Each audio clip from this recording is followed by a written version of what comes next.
Okay, today we're going to start redoing some poetry, and I just like you welcome me.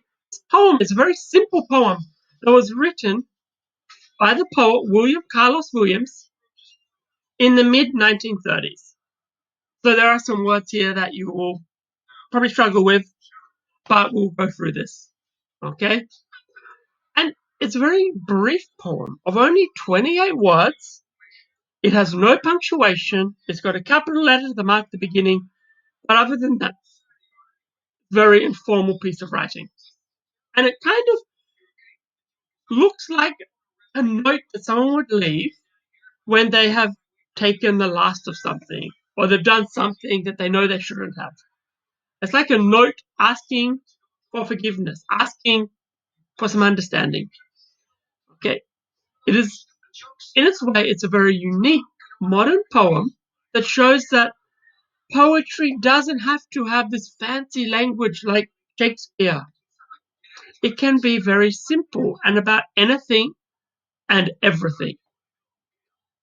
It also shows us that even our very simple, ordinary experiences can be poetic. Okay? So, in this poem, the subject is a very ordinary event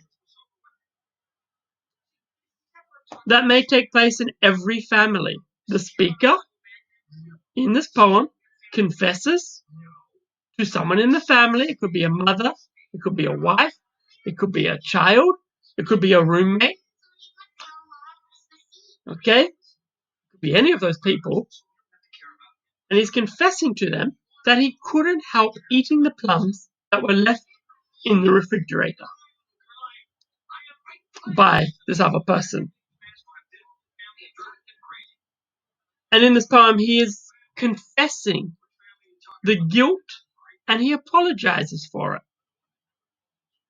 Even though it is a very simple, very short poem, it can be interpreted as a symbol for other things. There is imagery that is very striking, and we'll take a look at some of that imagery.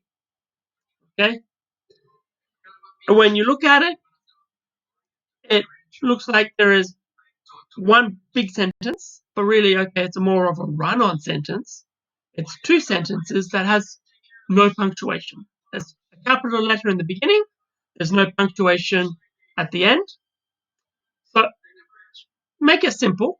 To summarize the whole poem, it can be summarized like, this is just to say, I've eaten the plums that you were saving, and I want to apologize. But I couldn't help eating them because they tasted so good.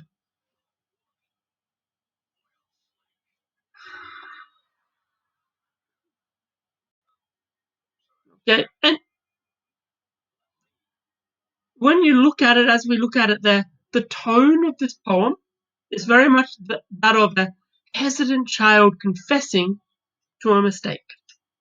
And I'm sure there's things that you've done that maybe you have trouble confessing. Okay, you're not sure what words to use. That is this poem. The child is confessing to something. He's saying, "Yeah, I ate the plums because they were so cool and so delicious." How did he know they were delicious? He had to eat them first.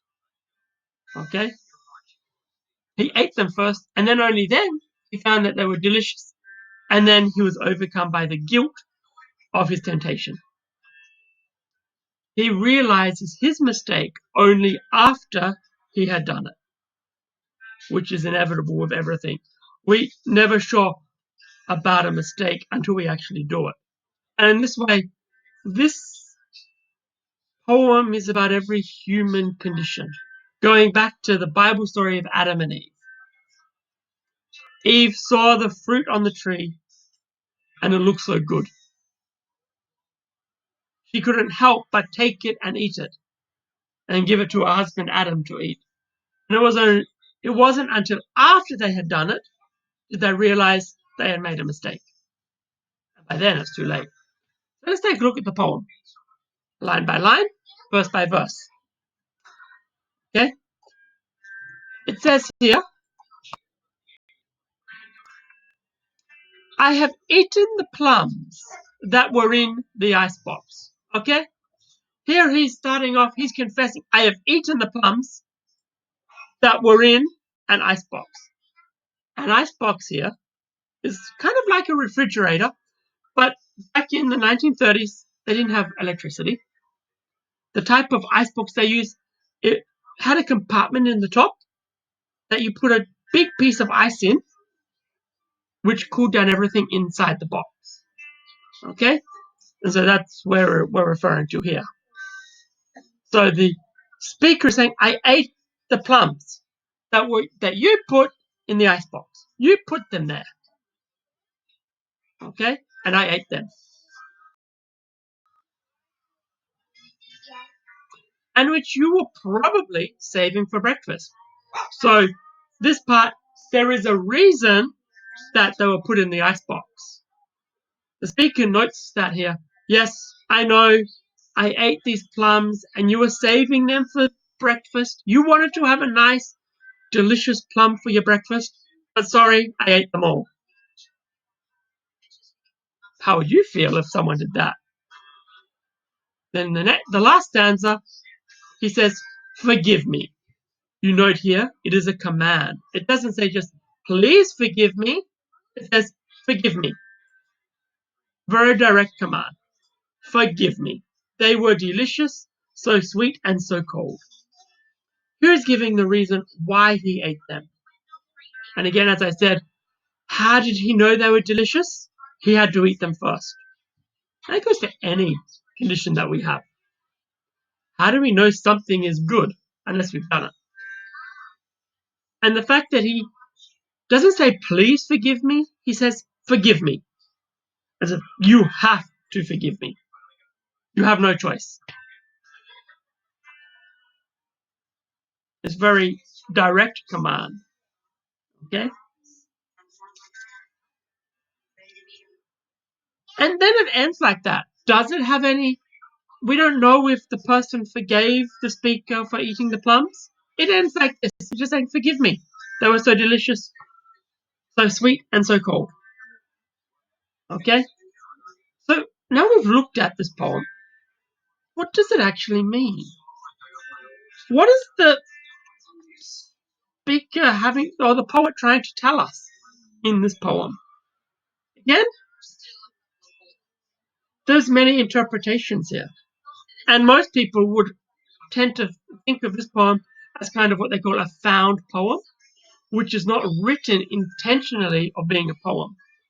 But the person who wrote it as a note to ask for forgiveness. And then only later on did it become a poem. Okay, so what is this found poem about? Is it about being tempted to do something and then later on feeling bad about it? And so writing this note, yeah, I did it. I'm sorry. Okay? So that's what do you think it's about? What is the true meaning? There are many theorists that have gone through and read this poem and think, oh yeah, it's about Adam and Eve and the original sin. It's about a husband and a wife who haven't been faithful to each other. One person has done something that they know they shouldn't have done. Okay? They know they shouldn't have done it, but they've done it anyway. Okay?